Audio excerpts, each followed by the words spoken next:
আসসালামু আলাইকুম। সাধারণ জ্ঞান বাংলাদেশ বিষয়গুলির বাংলাদেশের সংবিধানের আজকের পর্বে আবারও আপনাদেরকে স্বাগত। এর আগে সংবিধান থেকে 100টি প্রশ্ন আপনাদের সামনে উপস্থাপন করেছি। বন্ধুরা, প্রতিটি প্রশ্নই আপনাদের জন্য যে কোনো প্রতিযোগিতামূলক পরীক্ষার জন্য তাৎপর্য বয়ে আনবে। আপনারা তাই প্রত্যেকটি প্রশ্ন আয়ত্ত করার চেষ্টা করুন আর আমার চ্যানেলের সঙ্গে থাকুন। আমার এই চ্যানেলকে বেশি বেশি শেয়ার করুন। বন্ধুরা, আজকে 101 নম্বর প্রশ্ন হলো, জরুরি অবস্থা জারির বিধান সংবিধানের কোন সংশোধনে সন্নিবেশিত হয়? জরুরি অবস্থা, এটি হলো দ্বিতীয় সংশোধনীতে। বাংলাদেশ সংবিধানের প্রথম সংশোধনীর মূল উদ্দেশ্য কি ছিল?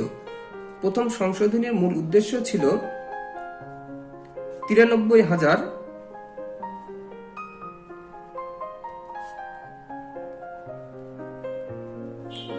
যুদ্ধবন্দীর বিচার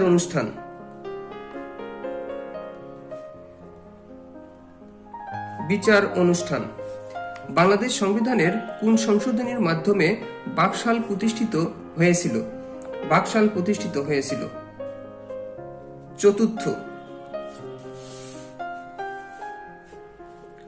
কোন সংশোধনের মাধ্যমে বাংলাদেশে রাষ্ট্রপতি শাসন ব্যবস্থা চালু করা হয়?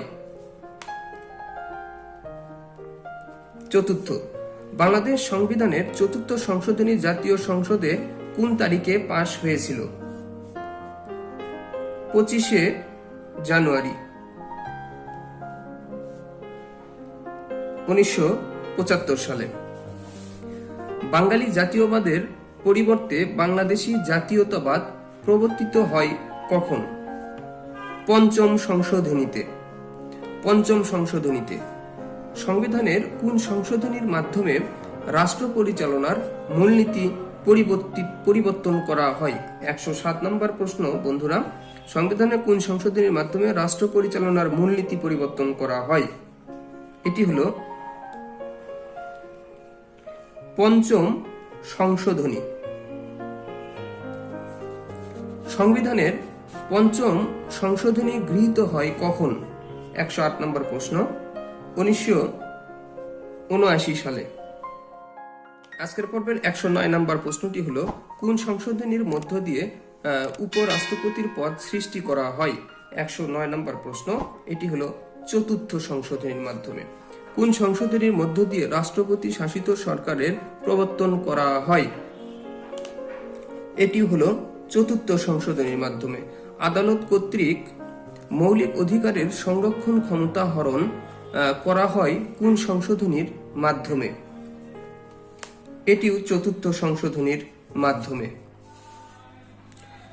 সংবিধানের কোন সংশোধনীর মাধ্যমে রাষ্ট্রধর্ম ইসলাম ঘোষণা করা হয়? এটি অত্যন্ত গুরুত্বপূর্ণ। বন্ধুরা, কোন সংশোধনীর মাধ্যমে রাষ্ট্রধর্ম ইসলাম ঘোষণা করা হয়? রাষ্ট্রধর্ম ইসলাম ঘোষণা করা হয় অষ্টম সংশোধনীর মাধ্যমে। সংবিধানের কোন সংশোধনীর মাধ্যমে ঢাকার ইংরেজি বানান DACCA থেকে DHAKA করা হয়? এটিও কিন্তু গুরুত্বপূর্ণ প্রশ্ন, আমরা অনেকেই কিন্তু জানি না। এটি 113 নম্বর প্রশ্ন। এটি হলো অষ্টম সংশোধনী। আগে কিন্তু ঢাকার বানান এটি ছিল। বন্ধুরা, সংবিধানের কোন সংশোধনীর মাধ্যমে সুপ্রিম কোর্টের বিকেন্দ্রায়ন করা হয়? তাহলে এটিও অষ্টম সংশোধনী।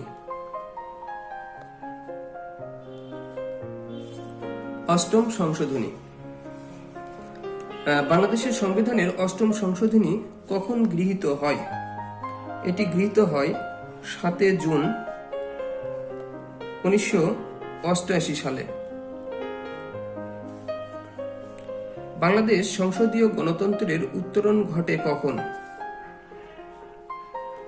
6 আগস্ট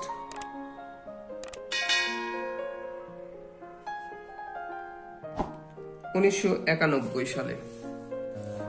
সংবিধানের কোন সংশোধনীর মাধ্যমে বাংলাদেশের উপরাষ্ট্রপতির পদ বিলুপ্ত করা হয়? 117 নম্বর প্রশ্ন। এটি হলো 12 নং সংশোধনীর মাধ্যমে। 12 নং সংশোধনীর মাধ্যমে। আপনারা এই সংবিধান সংশোধনী রিলেটেড বিভিন্ন প্রশ্নগুলি আজকের পর্বের মাধ্যমে জানতে পারছেন। বন্ধুরা, প্রশ্নগুলি অত্যন্ত গুরুত্বপূর্ণ আপনারা সবাই।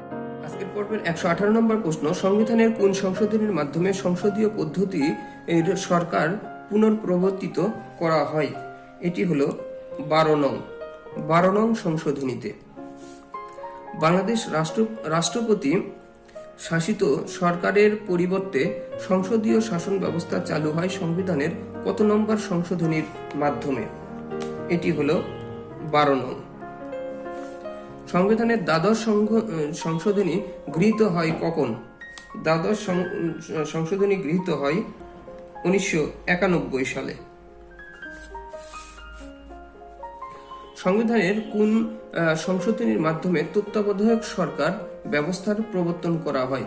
এটি কতটা গুরুত্বপূর্ণ একটি প্রশ্ন। দেখেন বন্ধুরা, তত্ত্বাবধায়ক সরকার নিয়ে যে আমাদের নির্বাচনের আগে যে বিভিন্ন দলের যে সংঘর্ষ বেঁধে যায়, মতানৈক্য হয়ে যায়, এই তত্ত্বাবধায়ক সরকার ব্যবস্থা প্রবর্তন হয়েছিল কোন সংশোধনীর মাধ্যমে? সেই প্রশ্নটি আজকে আমরা হাতে পেয়েছি।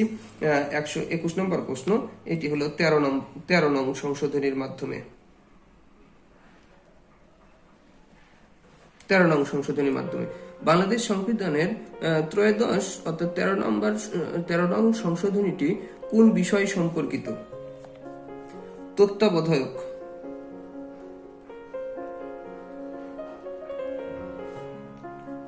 সরকারের অধীনে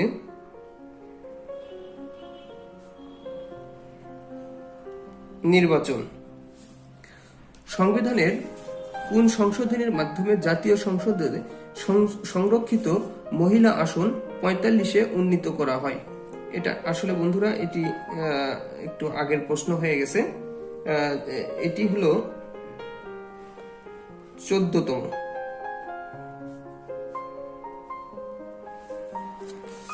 জাতীয় সংসদে তত্ত্বাবধায়ক সরকারের বিল পাস হয় কখন? 124 নম্বর প্রশ্ন, 27 মার্চ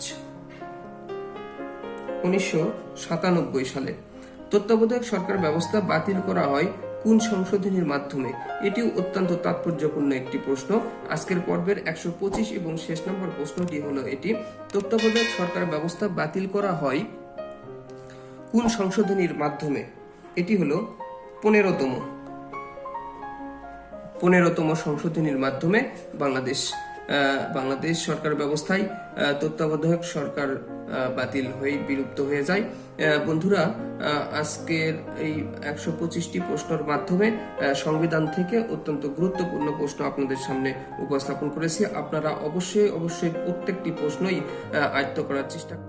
ধন্যবাদ আজকের পর্বটি না টেনে দেখার জন্য। আপনারা ভালো থাকুন, সুস্থ থাকুন। আবার কোনো এক সময় কোনো এক পর্ব নিয়ে আপনাদের মাঝে উপস্থিত হব। আপনারা আমার এই চ্যানেলকে লাইক, কমেন্ট, শেয়ার এবং সাবস্ক্রাইব করে রাখুন, যেন পরবর্তী পর্বগুলি আবার আপনারা সরাসরি পেয়ে যান।